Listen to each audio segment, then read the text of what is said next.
ఏ vodka brand మార్చాడో ఏ కన్వెక్ట్ బాక్స్లో కూర్చున్నాడు. వర్మ కూడా ఇన్నాళ్లకు తప్పు తెలుసుకున్నాడు. తాను సత్యస్థాయి సినిమాలు ఇక తీయలేనని, సత్య తనకిచ్చిన స్థాయిని తాను తిరిగి పొందలేకపోయానని తీవ్ర ఆవేదన వ్యక్తం చేస్తూ ఆయన చేసిన ట్వీట్ ప్రస్తుతం ఆయన్నే కాదు, గతంలో ఆయన్ను అభిమానించిన వారందరినీ కూడా ఆలోచింపచేస్తోంది. ఇంతకీ అసలేంటా ఫుల్ వర్షన్ ఆఫ్ వర్మాస్ కన్వెక్షన్? Have a look.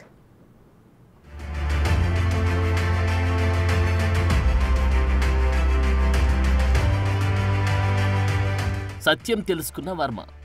అది జూలై 3, 1998 రామ్ గోపాల్ వర్మ దర్శక నిర్మాణంలో సత్య అనే సినిమా విడుదలైన రోజు.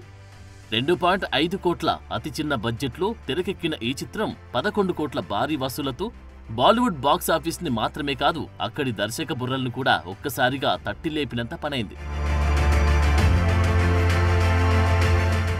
అప్పట్లో బీటౌన్లో ఎటు నుంచి ఎటు చూసినా వర్మ నామజపమే.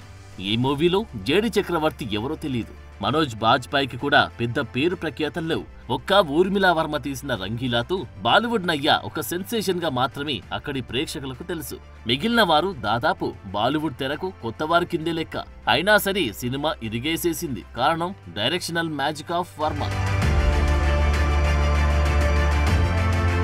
అప్పటికి తెలుగులో గోవింద గోవింద వంటి వివాదాస్పద చిత్రాలు చేసి ఇక ఇక్కడ సినిమాలు చేయలేనని అలిగి బాలీవుడ్ వెళ్లిన వర్మ అక్కడ రంగీలా, ఆ తర్వాత సత్య, ఆపై కంపెనీ, సర్కార్ వంటి వరుస చిత్రాలతో తన స్టాండర్డ్ బాలీవుడ్ అంటూ స్ట్రేట్ స్టేట్మెంట్ ఇచ్చి బాలీవుడ్ దర్శకాగ్రేసర పీఠంపై రారాజులా కూర్చున్నాడు. ఒక సమయంలో అమితాబ్ అంతటి వాడి ఎవడీ వర్మ, ఏంటతని బ్యాక్గ్రౌండ్, వాటి డైరెక్షన్ అన్న కామెంట్లు చేశారంటే వర్మ ఎవరు, అతడి కెపాసిటీ అంటూ అర్థం చేసుకోవచ్చు.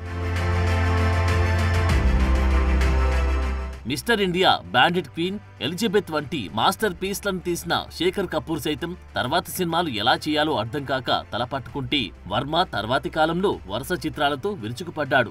ఒక సమయంలో తానొక కంపెనీ పెట్టానని, ఫ్రైడే ఒక్కో సినిమా విడుదల చేస్తానని ప్రకటించి ఆ దిశగా అర్థముండి లేని వరుస సినిమా తీయడం అంటే ఒక లెక్కలేని తనం కింద మార్చేశాడు. అప్పుడప్పుడు అడపాదడప రక్త చరిత్ర, వీరప్పన్ వంటి ఒకటి అలా చిత్రాల్లో మాత్రమే తన స్టాండర్డ్ చూపించి వంగవీటి, లక్ష్మీ సెన్టీఆర్ వంటి పొలిటికల్ పులిహోర కలిపి అనవసర రాద్ధాంతాలకు కారణమయ్యాడు. గత ఏడాది కూడా వ్యూహం వంటి పొలిటికల్ ప్యాకేజ్ తో వివాదాలకి అధిక ప్రాధాన్యతనిచ్చినట్టు కనిపించాడు.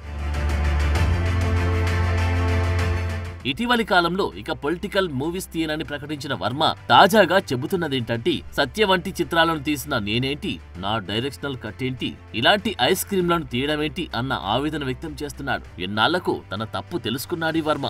ఇదొక 8వ వింతగా భావిస్తున్నారు టాలీవుడ్, బాలీవుడ్ వ్యాప్త సినీ జనులు.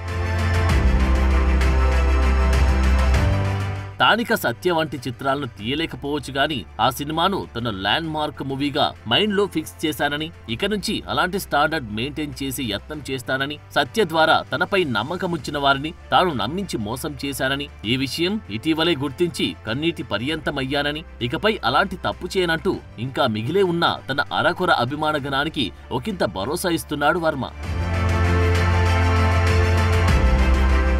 ఒకప్పుడు రామోయిజంతో తన వితండవాదాన్ని అభిమానులపైకి వదిలి ఆపై హీరోయిన్ల కాళ్ల ముందు కూర్చొని వెకిలి చేష్టలు చేసి ఇటు తెలుగు సినిమా పేరు, అటు బాలీవుడ్ లో చెడ్డ పేరు, ఈ రెండు మూటగట్టుకున్న వర్మలో ఏంటి ఇంతటి వైరాగ్యం రావడమేంటన్న కామెంట్లు వినిపిస్తున్నాయి. చేవ చచ్చిన ముసలిపులి ఇకపై తాను జీవహింస చేయను అన్న చందంగా వర్మ మరేదైనా మాస్టర్ ప్లాన్ వేశాడా, లేక ఇన్నాళ్ల పాటు తాను తెరపై సృష్టించిన హింసాత్మక, జుగుప్సాకరమైన దృశ్యాలకు ఇప్పటికైనా పశ్చాత్తాపం ప్రకటిస్తున్నాడా అంటున్నవారు లేకపోలేదు. వర్మ మళ్లీ మొదలెట్టాడ్రా బాబు అంటూ ఆయన మాజీ అభిమానులైతే ఈ రీసెంట్ పోస్టుతో ఒక్కసారిగా ఆలోచనలో పడ్డారు. వర్మ తన తప్పు తాను తెలుసుకున్నా ఈ మార్పు ఎంతకాలం ఉంటుంది? అయినా ఏ వోడ్కా తాగి ఈ ట్వీట్ చేశాడో మత్తు వదిలాక తిరిగి గుర్తుంటుందో లేదో అన్న సెటైర్లు విసురుతున్నారు అతడి ఎక్స్ ఫ్యాన్స్.